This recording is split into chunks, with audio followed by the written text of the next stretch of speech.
So before we get into today's video, I wanted to take a second to thank you. We recently passed the 1,000 subscribers and honestly I never thought I'd get here. I work full-time and the channel's always been something I build in my spare time purely because I love gaming and I do really enjoy Star Citizen. I know 1,000 isn't huge in the grand scheme of things on YouTube. Even if it's small, it's something I'm really grateful for. So whether you watched, left a comment, liked, or subscribed, really thank you. Truly means a lot. And to celebrate this milestone, I thought it'd be fun to show you my current fleet, what I fly, why I own it, and what I'm dreaming about. First, let's talk ground vehicles. I have the Mirai Pulse, the Dragonfly, and the Medical Ursa.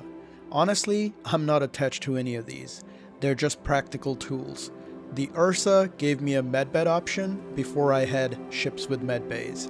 The Dragonfly is fun because I can take a friend with me, and the Pulse, it's really just for solo zipping around.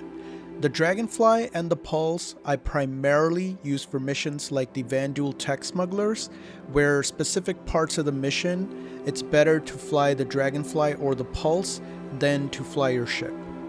Alright, now let's move on to the ships. The first ship is the Drake Cutter.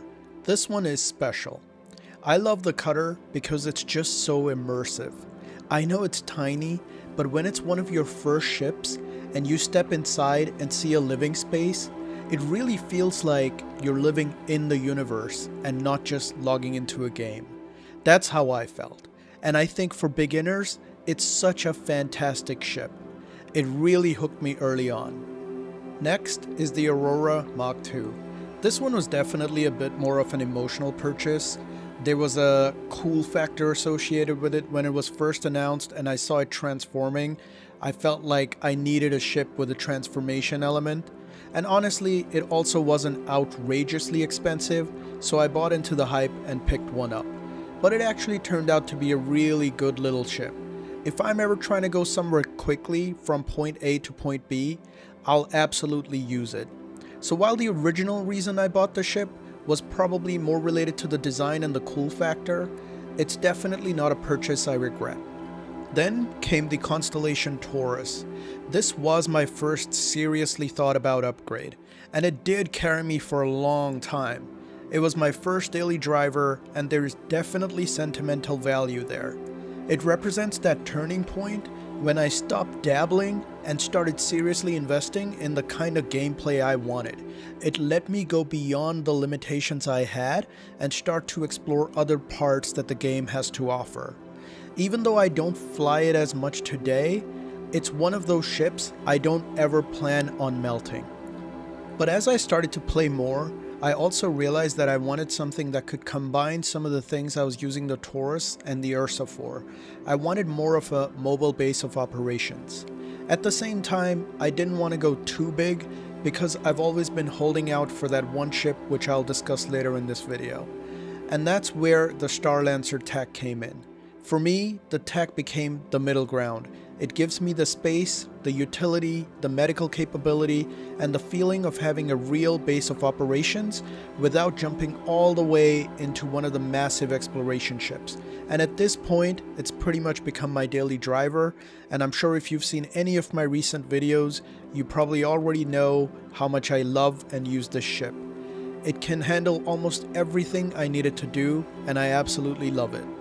Then I also have some specialized ships in my fleet, with the Gatac Railen being my dedicated cargo hauler, and I really did not expect to love this ship as much as I do. When I first flew it, I was certainly interested in the design, but by the end of the first flight, I was completely blown away. I actually remember making a YouTube short afterwards, basically saying, I think I love this ship and I'm probably gonna buy it. And I did. The design, the interior, the way it feels to fly, I just love being in it. There are genuinely times where I decide to do cargo missions, mostly because I want an excuse to fly the Railen. And with the amount of cargo it can carry, it already covers pretty much everything I personally need from a dedicated hauler. Next is the M80. This is currently my only fighter in my fleet. For quite a while, I didn't have a dedicated fighter, and I was obviously looking at things like the Hornet Mark II because obviously it's extremely well regarded, but the M80 got announced around the same time I was looking, and I'm glad it did.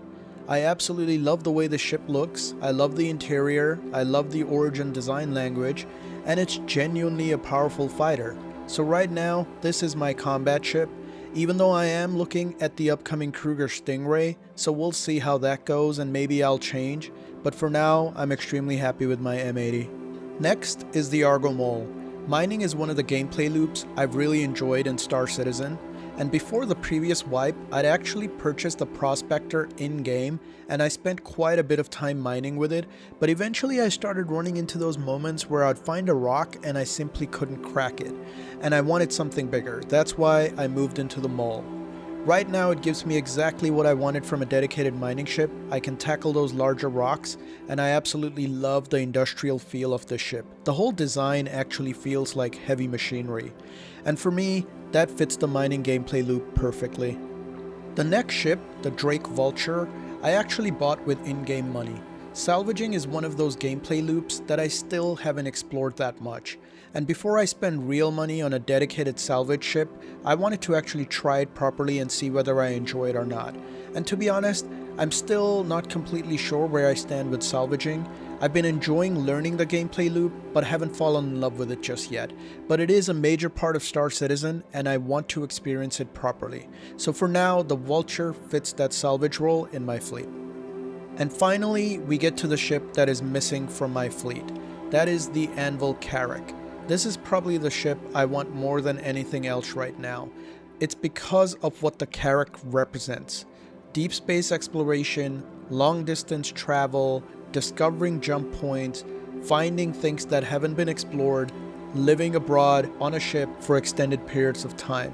The whole idea of one day leaving civilized space and actually going and exploring is one of those things I'm most excited about when I think about what Star Citizen could eventually become. This is the one thing that I want to add to my fleet. So that is my fleet as it stands today. And looking back at all these ships, I think what's interesting is how almost every single one of these represents a different point in my journey through Star Citizen. Some of them solved the problem I was having, some of them opened up new gameplay loops, and some of them I just bought because I thought they were awesome. But again, I really want to finish this video by saying a huge thank you. Reaching 1,000 subscribers genuinely means a lot to me, and I really appreciate everyone who has watched, liked, commented, subscribed, or even just been part of the community. And now I want to hear about your fleet. What is the centerpiece of your fleet right now? And maybe even more importantly, what is that one ship you don't have yet, but you're still dreaming about adding to your fleet one day? Let me know in the comments. And with that, I'll see you in the next one.